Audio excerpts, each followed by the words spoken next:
Nightwing number 4, written by Kyle Higgins, art by Trevor McCarthy. We left off last issue with Dick hooking up with his old flame Raya, and the reveal that Psycho is still definitely alive and still definitely going to kill Nightwing. But we are taking a detour. So we pick up Gotham City 24 hours ago. Batgirl speeding through traffic on a motorbike. She comes up against some guy named Spinebender, who's a shapeshifter. And apparently, well, they'll reveal it later, but apparently he stole some microchips, and Batgirl's trying to get him back. And Batgirl manages to lose Spinebender because, of course, he's a shapeshifter, and he just goes into a crowd, and that's enough to lose him.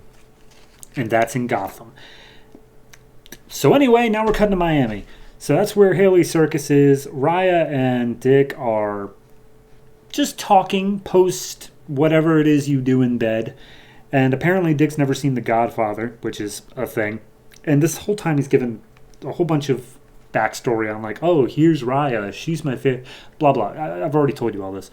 So they're just talking, and then Dick's like, oh, hey, we can make a regular thing of seeing movies I've never seen, because I've never seen. Raya's like, don't. Look, you're here to solve the mystery of like the heart of the circus or whatever the dying words of Mr. Old Man Haley was. Once that's done, we both know that you're going to be going back to your life in Gotham, and I'm still going to be here. So let's just not make this more than it really is, okay? And he's like, all right, well, I'm kind of a hopeless romantic, but sure, whatever. We cut over to the clown, who is looking forlorn, like the clown of the circus. He's got a note that's really, really, really zoomed in, and you can just make out warning, threat, deal, and that's it. I don't know if I'm supposed to know what that means. But anyway, someone walks up and asks the clown, like, hey, do you know where Dick Grayson is?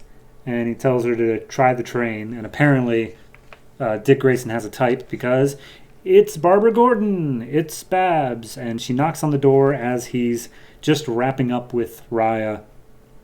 And Barbara just kind of bursts in and is just like, hey, how you doing? How's it going, Dick? And says, oh, you were busy. I'm sorry. I didn't mean it. And Ryan's like, no, I'm just leaving. And Dick's trying to do damage control. He's like, oh, this is my friend, like from Gotham. Just a friend. I know she looks incredibly similar to you, but, they shake hands. And Raya's not exactly happy that she's here. But, she leaves, and then Dick's like, thank you so much for showing up. Why are you here?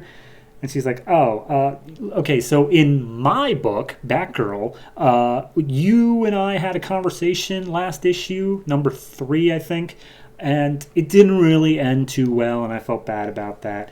So I thought I'd come and talk to you because a guy I was chasing, Spinebender, he's going to try to deliver some microchips down here in Miami. So, hey, it looks better. So how about we go out and team up like we used to do? And they do just that. They go out and they explain the whole Spinebender thing a bit more in detail. That he got the microchips from Q-Core, which, straight up, this is like the 4th book, I think, that has stolen or done things to Oliver Queen's company. So he needs some better security, like, now.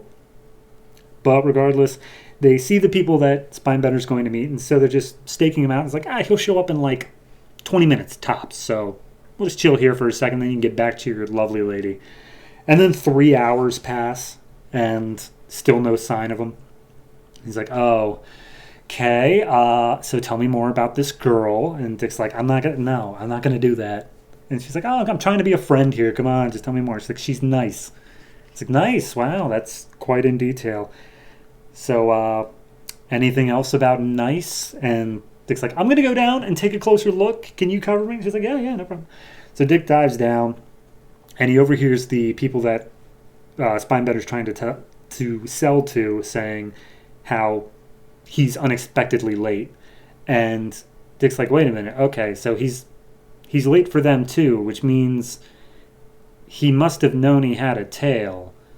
Or maybe he knows that we're actually still here. Oh, crap. And then we cut back up to Barbara, who's talking to Dick, and she asks him if he found anything, and he's like, nope.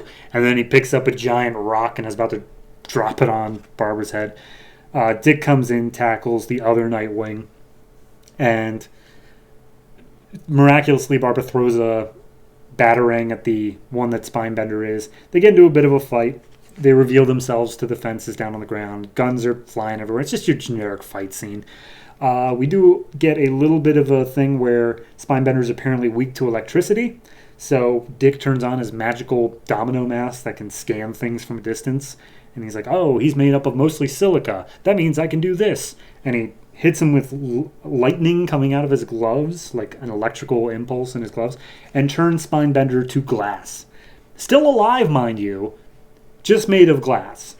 Which I feel like is a death worse than hell, but whatever. So everything wraps up and the police get him, and the microchips were fried as soon as the lightning bolt thing happened. So then they're just talking. It's like, hey, look, I'm sorry about how things ended in Batgirl number 3. I'm really happy we patched up over in this book, so anyone reading both of them will get that total story.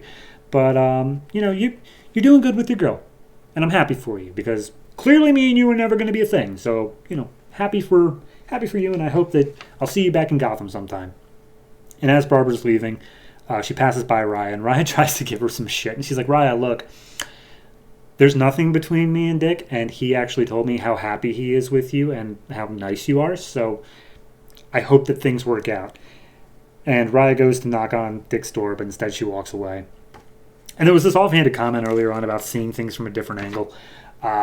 So as Dick is sitting in his room alone, he looks over at a notepad that has written, like, at the heart of the circus, upside down, which doesn't mean anything, but it is the different angle where he's like, oh, wait a minute, what if we didn't mean that metaphorically? What if we meant that literally? Like, what's actually at the center of the circus? So he goes to the center ring of the circus and pries up one of the boards that make up the ring itself.